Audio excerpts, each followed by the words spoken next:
Sudigali Sudheer social మీడియాలో ఈ పేరుకున్న క్రేజ్ అంతా ఇంత కాదు. హీరోగా, కమెడియన్గా, అలాగే యాంకర్గా కూడా రాణిస్తూ సత్తా చాటుతున్నాడు సుడిగాలి సుధీర్. అయితే సుధీర్ పెళ్లి గురించి, అతనికి కాబోయే భార్య గురించి ఎన్నో ఏళ్లుగా ఎన్నో రకాల ఊహాగానాలు వినిపిస్తున్నాయి. అయితే ఎట్టకేలకు సుధీర్కి కాబోయే భార్య గురించి అఫీషియల్ అప్డేట్ వచ్చేసింది.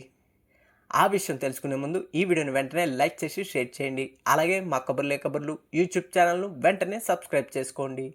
సుడిగాలి సుధీర్ టాలీవుడ్లో యాంకర్ అయిన రష్మి గౌతమ్తో ఎన్నో ఏళ్ళుగా లవ్ ట్రాక్ నడిపారు. వీరిద్దరూ కూడా ఎన్నో షోల్లో కలిసి సందడి చేశారు. పెళ్ళిళ్ళు కూడా చేసేసుకున్నారు. అయితే అదంతా డ్రామా అని తేలిపోయింది. సుధీర్ రష్మికి టాటా చెప్పేసి మరో అమ్మాయిని పెళ్లి చేసుకునేందుకు సిద్ధమయ్యాడు. అది కూడా తన కుటుంబ సభ్యురాలైన ఒక ఆమెను ఆయన వివాహం చేసుకోబోతున్నాడు. రమ్య అనే ఆమెను సుడిగాలి సుధీర్ వివాహం చేసుకోబోతున్నాడు. ఈమె ప్రైవేట్ ఎంప్లాయీగా వర్క్ చేస్తున్నారు.